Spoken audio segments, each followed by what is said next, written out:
दोस्तों, कौरव और पांडवों ने मिलकर महाभारत युद्ध के लिए कुछ नियम बनाए थे जिनका दोनों ही पक्षों को पालन करना था।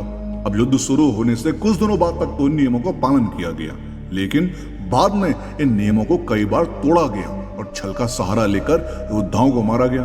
अब युद्ध में कब और किसने छल से योद्धाओं का वध किया, तो आज हम आपको यही बताने जा रहे हैं। शिखंडी को आगे कर किया भीष्म को पराजित। अब युद्ध शुरू होने पर कौरवों की ओर से भीष्म पितामह को सेनापति बना गया। अब भीष्म ने पांडव की सेना में हाहाकार मचा दिया। अब तब अर्जुन ने शिखंडी को आगे कर भीष्म से युद्ध किया। अब भीष्म जानते थे कि शिखंडी का जन्म स्त्री के रूप में हुआ है और पिछले जन्म में वह भी एक स्त्री था। अब भीष्म ने स्त्री पर वार ना करने की प्रतिज्ञा की थी। अब इसलिए वे अर्जुन पर वार नहीं कर पाए और अर्जुन ने भीष्म को पराजित कर दिया। कौरवों ने किया अभिमन्यु का वध। अब युद्ध शुरू होने से पहले यह नियम बनाया गया था कि एक योद्धा से एक ही योद्धा युद्ध करेगा। अब दूसरा कोई उनके बीच में नहीं रहेगा, लेकिन कौरवों ने इस नियम को तोड़ दिया। जब अभिमन्यु अकेला चक्रव्यूह में फंस गया तो कर्ण, दुर्योधन, दुशासन, शकुनी आदि योद्धाओं ने मिलकर अभिमन्यु का वध कर दिया। इसके बाद ही युद्ध के नियमों का टूटना शुरू हुआ। सात्यकी ने किया भूरिश्रवा का वध। अब भूरिश्रवा बहुत ही पराक्रमी योद्धा था। अब युद्ध में उसने कौरवों का साथ दिया था। अब सात्यकी अर्जुन का शिष्य था।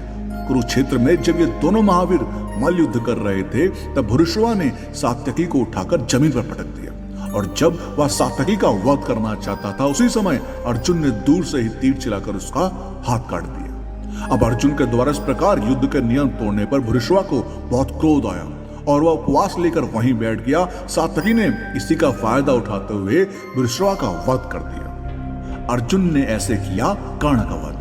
अब महाभारत युद्ध का एक नियम यह भी था कि असावधान व्यक्ति पर कोई वार नहीं करेगा और जो योद्धा अपने रथ से नीचे है उसके साथ भी युद्ध नहीं किया जाएगा। अब युद्ध के दौरान जब कर्ण के रथ का पहिया जमीन में धंस गया था और कर्ण उसे निकालने नीचे उतरे, उसी स्थिति में अर्जुन ने उसका वध कर दिया। उस समय कर्ण के पास शस्त्र भी नहीं थे और वह असावधान स्थिति में था।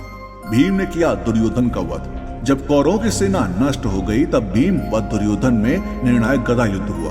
अब गदा युद्ध के नियम के अनुसार योद्धा कमर के नीचे वार नहीं कर सकते, लेकिन भीम ने इस नियम को तोड़ते हुए अपनी गदा से दुर्योधन की जान पर वार किया। अश्वत्थामा ने भी तोड़ा युद्ध का नियम। अब रात को कोई किसी पर वार नहीं करेगा, यह भी महाभारत युद्ध का एक नियम था। अब इस नियम को अश्वत्थामा ने तोड़ा था। अब दुर्योधन ने मरने से पहले अश्वत्थामा को कौरवों का अंतिम सेनापति बनाया। उस समय अश्वत्थामा के अलावा कौरवों की ओर से केवल कृपाचार्य व कृतवर्मा ही जीवित बचे थे।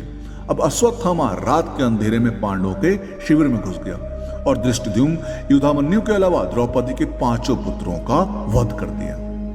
अब दोस्तों, आपका इस बारे में क्या कहना है, हमें कमेंट के माध्यम से जरूर बताइएगा और वीडियो पसंद आई हो तो लाइक और शेयर करना मत भूलिएगा। हम आपको मिलते हैं अगली वीडियो में।